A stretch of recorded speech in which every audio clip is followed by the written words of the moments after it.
Well, hello, boys and girls. Here we are again. It's when I feel like it o'clock, and I think we all feel like it today. I didn't all force you like the last one. By the way, go check the fine frolic of our last one. We did this game on right now, Dallas and Colorado. By last one, I mean predictions. Everybody loves predictions, right? We're doing all the predictions for each series, and we're going to do today for you Boston Tampa Bay. This is going to be one heck of a series. We enjoy this a lot, and thank you for all the views and the likes and the subscribes. Going over to the SteelFlyers website and my Patreon, we much appreciate it. Thank you. It helps us out a lot just for self-encouragement alone. Thank you very much. If you don't know, and I don't know why you don't know, because everybody in the land should know by now, this is Joe Borek and SteelFlyers. And Steel, thanks for showing up here today and doing this again. It's awesome. Thank you. Yeah, I almost don't have to drag you here anymore. You do, like almost really a little bit more. And Yeah, I don't man. know, you might be knocking on my door. So this is Steel Flyers, and he is one of the finest in the land. He's got a great website, great podcast that he does that we'll tell you about at the end of the video here. He'll tell you all the impertinent information. I would highly recommend you go there. It is fantastic. But let's get to this series. Tampa Bay, Boston, both of them coming here in much different ways, I would say they got to this round. Tampa had an extremely, probably one of the most difficult 5-game series that I've seen in a very long time against Columbus. And Boston with Carolina had no easy time of it either. There was a few things that could have happened that they could have actually lost that series for sure. So Steel, the brain of steel in hockey. You watched both of these series. Yeah. What, buddy, do you think? What is the prediction? We are all on the edge of our seats. What do you think is going to happen in this series, buddy? Okay. I'm going to throw the wrench into the works because I'm going to go with Boston. I'm all aflutter here. What? Yeah. Okay. Going off the board. I'm going off the rails because why not?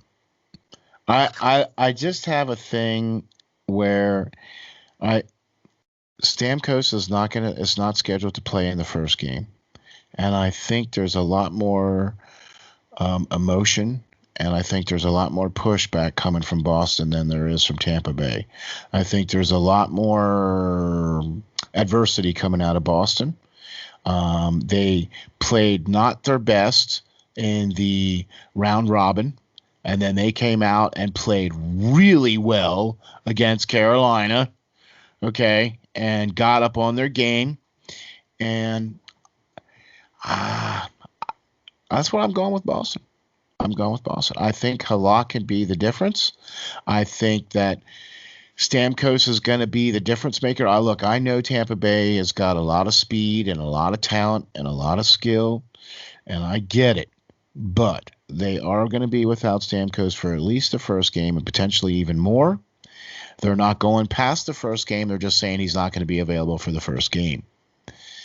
I know they played without him for a good chunk of all of the games that they've come to this point, and he only missed like the last week and then the shutdown. So he only missed a couple of games towards the end there, and then he had his surgery like in early March, you know what I mean, for his core and stuff like that. So I think that's going to be a huge factor in this series, because we touched on it the other day when we were talking with all three of us again, and Joe said it, that if Tampa Bay doesn't play well, Boston's going to be all over them. But Tampa Bay has the skill to just obliterate Boston if they play their game. Okay? And I just don't think they're going to – I think that Boston's going to climb above. I just feel that about – I don't know what it is. They have a higher – I don't know what you're saying. Boston has that almost like it's hard to explain pushback that they have. They just seem to be able to dig deep in certain times that you go like, did that just happen? Right. So I get what you're saying. Okay, The last Joe. two games in sorry. Carolina, the last two games Yeah. against the Carolina Hurricanes, they were down and came back to win those games, right? Yeah. Yeah, So- and it's like Yeah. that, like let's call it magic or whatever. I don't know what it is. I think part of it. Well, let's let Well, Joe speak because what the do same- I? What is, yeah. the same time let's in let that Joe one speak about game, this. I understand Brendan Moore likes being positive and giving his guy credits, but they sucked. After he went up, they sucked. He didn't play good at all. Even Slavin looked Yeah. terrible. Everybody good on Carolina didn't do good at all. Nobody played good after they went up by 2 in that one game. Agreed. So that I don't know if that's really Boston coming back or Carolina mailing it in thinking they won and then Boston took it to them. I feel like in the other game that's more credit to Boston, but that one game I just saw a team that thought they won already, and then Boston went, "Oh crap, let's take advantage of this," and then came back. Where that's still good on their part, but it's not that impressive if the other team just looked that crappy. That Yeah. It's kind of like when we said, "Oh well, teams that got past." Like if you get past not Colorado, Chicago, like is that really like you can't really rate a team yet getting past Chicago because they're a team that got in that shouldn't have really got in. You can't really. That's why natural people are saying you can't really rank where the Flyers fully are yet until you see them a game or so against the Islanders because they beat the Canadians. But I think with this, it's going to be interesting because the Bruins do a good job at limiting goals. The caveat is they usually do a better job at limiting goals when they're Vezina caliber goalies in that. I understand Yaroslav Halak's a really good backup, but he wouldn't have had you first in goals allowed. If he was your starter all year, you wouldn't have been first in limiting goals per game. So I think that factors into that because their offense is so good in Tampa. You got the number one offense in goals per game going up against the defense that allows the least amount of goals. So it's going to be very interesting to watch. I think Tampa, because of their skill and aggressiveness, is going to win, though, unless if right now Tuukka Rask decides to come back to the bubble and goes, okay, cool, I'm going to do these testing things and I'll be ready by game 3. I think Tampa's going to have the edge there because Vasilevsky's, no offense to Yaro, he's always been a good backup, but he's not in the same stratosphere as Andre Vasilevsky. That's what I think will put Boston over the edge, or not Boston, Tampa over the edge of Boston. And this series is hard to predict because if it's close and it's a back and forth, it'll be 6 or 7.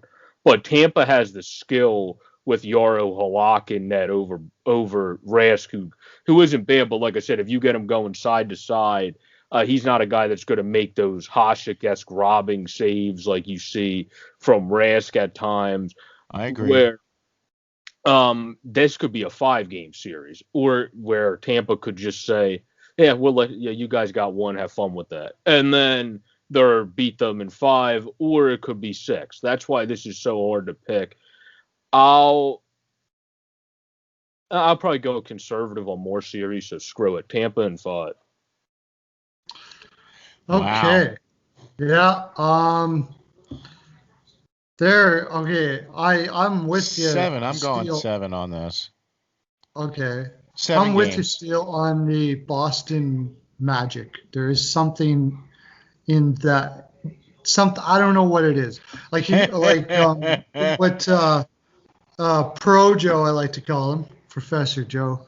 Pro Joe. I like that. If I had a band, I'd call it Pro Joe and the Steel. There we go. Anyways. Featuring pearls. with the Pearlo girls in the back doing the background. The Pearlo effect. Anyways, let's get back to business here. Okay, I agree with you. There's something about that Boston Majestic, and I think there's something in maybe it's Marchand's tongue or something. There's something going on there that seems to make teams just go into some sort of voodoo mode like Carolina, Like, this isn't like some one-time thing where the opposition that was playing Boston all of a sudden turned into like clowns and started banging into each other and they win in the third. It happens all the time and it drives me bloody crazy. And I don't know why it happens, but it does. Yeah. There's no scientific reasoning for it. You can't take out your stats page and say, okay, well, this is because of blah, blah, blah. It just sort of happens and I don't get it. So that being said, I'm going to try to go with logic here. Tampa Bay, the addition we've already talked about with Coleman and Goudreau and Cirelli. They didn't have a really good Cirelli last year. This grinding ability that they have that they didn't have against Columbus, and obviously they found a way against this Columbus team here. Maybe not as good on paper. And I'm really concerned about Halak. He left that over the glove play. Over the glove, he seems that there's a weakness there. And when you have shooters like Kucherov and Point and those guys, I think that is going to even be Sergachev from the point. Sergachev from the point. The defense, and I'm going to give Boston almost a wash on defense there. I think they have a very underrated defense. I think people say Char's not what he used to be, but he's still a very, very good. Yeah, their goals against are pretty defense. much even across the board. Like Boston's at 239 and Tampa Bay's at 277. So their goals against is, that's a pretty. That backs up what you're talking about. That the defense is kind of a wash. You know what I mean? That it's going to be pretty much. It's going to be pretty much like this across the way. You know what I mean? And so even their goals for is still, both of them are over 3-2. So I mean, they have good offense. They have good defense. I think that's going to be the wash. If you look at Halak's numbers, he was actually not bad. 18, 6, and 6. So that's not too bad for a backup goalie with a 9.19 save percentage and three shutouts. I understand what you're talking about. I do agree he's not the same as Tuukka Rask, and potentially this series has the potential to have Tuukka Rask come back and Steve Stamkos come back. Yeah, maybe. I'm not. Yeah, I'm not counting on that at all. Not counting on that at all. But that could be an interesting story for them. You know what I mean? If they come back, that would be like, oh, hey, well, all right, cool. I still think though that Boston they just got something going on. I like Tampa Bay. I think they're a good team. And honestly, if I had my druthers, I'd much rather play Boston than Tampa Bay. If I have to look ahead, you know what I mean? If I look ahead to the Flyers and say, well, okay, who would the Flyers play next? I'd much rather play Boston than Tampa Bay. But I just think Boston has a little bit more going. That's all. I just think there's a little bit of magic dust sprinkled in their extra breakfast Wheaties or something, They do have the magic lean for sure. Now, I was going to say what you said about Halak is true. He's probably the best, if not second best backup. The problem is you're a backup because you have one weakness. And if you're in the playoffs and the team finds it, they're going to say, keep shooting over his glove. Yep. Keep shooting over his glove. Yeah. And everybody knows his weakness. Yeah, where exactly. I mean, that's going to be an issue when you're overexposed, where that's why he's so good, because when you're a 1A, 1B, and you play the 35, 40 games you play, or 30, you get in the right amount for you to be successful. That's why when people thought certain guys were starters, like Aaron Dell, for example, he was in the AHL this year, but he never became a starter because he was a 1A, 1B, and then he went other teams and they're like, oh, this didn't work out. Where like that's happened with other guys too, because they're just fit for that role. But I mean, I like them. I just think Tampa found it this year by getting Goudreau, Coleman, Cernak's also in another year of his career. Keeps getting better. So I think they found Kucherov is playing really well knack. too. If Kucherov continues to play. I think they found their knack this year that when Stamkos comes back, it's almost where the hell do we put him? Where that's how much they kind of found. Yeah, but I don't know about that. That's a good I problem think to if have, there's one though. place Boston on paper does beat Tampa, it's up the middle. Because you've got Without Stamkos. Bergeron. No, Boston beats Tampa, even with Stamkos, honestly. Okay. That's what It's tighter with I was Stamkos. asking to see for clarification, that's But all. certainly without Stamkos, I mean, Bergeron, Charlie Coyle, and Krejci is better than Point. What are they rocking? Johnson down? Oh, Cirelli. Good. But I mean, we're talking about. Oh yeah, but what I'm saying is, you want more 200-foot people. Stamkos isn't amazing at defense. He's not bad at it, but he's not Braden Point and he's not Cirelli. So what I'm saying is, I don't think he's 100% going to be going up against Bergeron because he's not that good at defense. And when he does come back, he's not going to be, point against Bergeron. You might be able to move Stamkos too, and then just tell Anthony Cirelli like he's supposed to. Not where he's supposed to be, where you want him at this point is third as a great third line. And then you have, I mean, they put Yanni Gourde at center now. They could just not do that anymore and move him back to wing or center. I mean, that's what I mean. Like, they have so much depth. They have a lot of options. That's why I said I don't think they know exactly where to put him, because Point, Kucherov, and Palat's a great line right now. So if you pull that line, Lightning fans are going to be looking at you like you're stupid. So, I feel like their fans are going to be like, no, don't put Stamkos in this line because this is working fine. Put him somewhere else.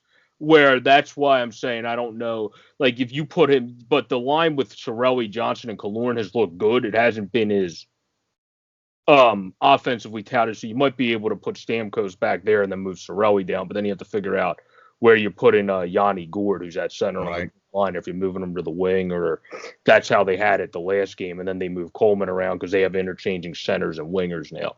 So that's why I feel like Tampa's going to win, because over Boston, they even have, if too much happens and their injuries do prevail, they have more depth than Boston, I still think. Even though Boston has depth, I would still, other than defensive, I would definitely give offensive depth to Tampa, except for up the middle. But if Stamkos does come back, I think they may he's played left wing before.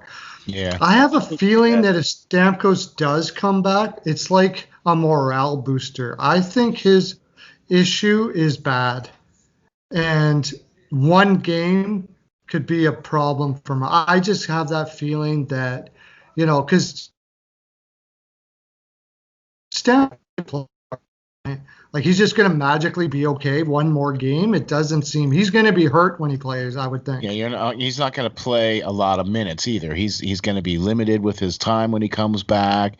Even if he does come back after the first game, like say he comes back in game 3. He's going to be playing very limited minutes in game 3. He'll probably play very limited minutes in game 4. And then as game 5 comes along, or however things work out, then he'll start playing more if he comes back. That's why I think this is the difference maker, and that's why I'm picking Boston, because I do think that it is going to be a difference maker without Stamkos on the ice. I know everybody is saying, Stamkos is still the captain and he's still a leader, even though he's not out on the ice. I think that's going to be a huge difference maker when it comes to playing Boston in the playoffs, when it comes to the berth for the chance to play for the Cup. Okay, so that's why I'm picking Boston on this one. Yeah, I was just going to say, I think when guys come back in the playoffs, it's a little bit different. We saw Patrice Bergeron play, speaking of Boston, then had to be rushed to the hospital for a collapsed lung because he had broken ribs. And played over 20-some minutes that game. Yeah. And then Hedman came back from the leg injury and went into those multiple overtimes, and he played almost an hour. So I think the playoffs are, no, you're putting me on the ice and I'm not letting you tell me otherwise. So, I feel like with certain players, if they feel good enough, they don't care how they feel, like Steve said earlier, in bed. Great point. From how their injury is going to make them feel. They just are thinking of that game at that moment. Yeah. So you're putting me on the ice, John Cooper. and I'll give you his choice of Yeah, of course. Yeah. Of Like, course. and that's going to be during the game. After the game, he might go, maybe I shouldn't have asked for that as much. But during the game, your adrenaline and in-game juices are flowing. And I would say the least amount of minutes Stamkos plays in his first game is 15. We'll see. I would have to mark it at 15. Yeah, I mean, because the injury that he had was core muscle surgery. It was, yeah. But they when they put Crosby back in, you don't see Pittsburgh going, let's only give you 10 to 12 minutes. That's why I'm saying. He also had a setback, and that's why he hasn't played. And so that's why I think he's going to be limited in minutes, at least in the first game. Yeah, it could be possible that they just have such a strong team that they want to give him as much rest as possible. That if it looks like things are going south, they're going to throw him in there. That's doctors that are actually coming to that conclusion that, you know, the more the rest he gets, the better chance it's not going to re-injure itself again. And I remember Stamkos has had a lot of injury issues in the latter part of his career, so. It has become a little bit troubling with how much he has injuries he has had, and how much more does he have in the tank to keep on playing. So it's a huge balance. Anyways, I haven't given my prediction. So you said it's going to be Boston. You said 7, right, Steel? Yeah, 7. 7. Joe says 5. I went with 5, with not 5. Boston though. But he went Tampa Bay though, right? Yeah. Yeah. Okay. Yeah. I got to go with Tampa. I think the Boston Magic will probably get him 2. Logically speaking, I'm with the professor with 5. But magically speaking, I'm with Steel that Boston could inexplicably win this game and win the series, just sort of like Columbus, except a different type of voodoo that is unexplainable. So who knows? So we give there. You don't see this too often. Who gets the voodoo lean in Boston? Yeah, right. Yeah, you don't see this in the prognostic. Only here on Pearlo Wisdom Industries. In Pearlo Wisdom Industries, do you get the voodoo lean? There you go. Yeah, I never heard that before. That's what we're doing. We're doing Boston for Steel. I was going to say we're going to end up talking about Stamkos coming back from core muscle. He'll probably score a hat trick. Probably. Yeah, wouldn't that be? Yeah, what that? Because see, that's the way the playoffs have gone this time. Who knows? I mean, really. Well, if you're leaving it up to me to be the prognosticator, I guarantee you that's what's going to happen. Yeah. See, me picking Boston pretty much just guaranteed they're going to lose now. So. Well, I mean, you picked Dallas to keep on. Yeah, well. Yeah. My point, all I was going at was if we look at Sid, when I was looking at Sid, his first game back, where's he at here? He played over 15 minutes. So that's more what I was going off of, and he's in his 30s, where Stamkos is just hitting 30. It's not like Sidney Crosby hasn't been bit by injuries in his whole career. So he's had those knacky injuries. That's more why I think in the playoffs I would assume he'll play at least 15 minutes. Granted, this is Steven Stamkos, so if he's feeling good, he might pull a Sidney Crosby and be like, this whole 15 minutes thing ain't flying for me, John. I need to get back on the ice. So, we'll see. Okay, we know he's not going to be in there for the first game. So. No, unless we got her. This is Tampa Bay from Steel. Boston from Steel. Tampa from Joe. That's our full 42.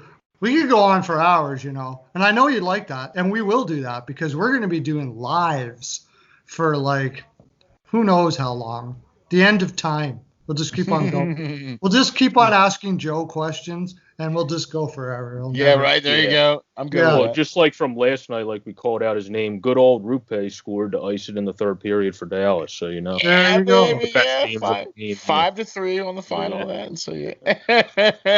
That's our full 42. Steel, tell us all about your fineness of website and all of that stuff like that. www.steelflyers.com. You can catch all the links to the Pearls of Wisdom. You can catch all the links to True Philadelphia Sports. You can catch all the links to the great professor, Joe Borek, and all of the great crew down there.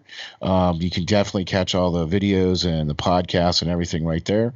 Also, you can reach me on Twitter, SteelFlyers52. Thank you very much for having me, Pearl. It's been great, man. Oh, you're just part of it. You're just part of the furniture now, Steel. Oh, Joe, great. the Pro Joe, tell us all about yourself, my friend. Yeah, you can find all our stuff like Steel said on SteelFlyers.com. Check it out. Twitter for the podcast is true_Philly Sport. And then JJ Borek 26 is mine, and OT Heroics, Pub Sports Radio, and Flyers Nitty is the different things I write for and do podcasts for, as well as Disciples of Ed, which we have one coming out sometime tomorrow whenever we all find time to do it. So stay tuned for that as well, people. Yeah, man. But this has been great talking about these series. Stay tuned for the rest of the series that we have to get to.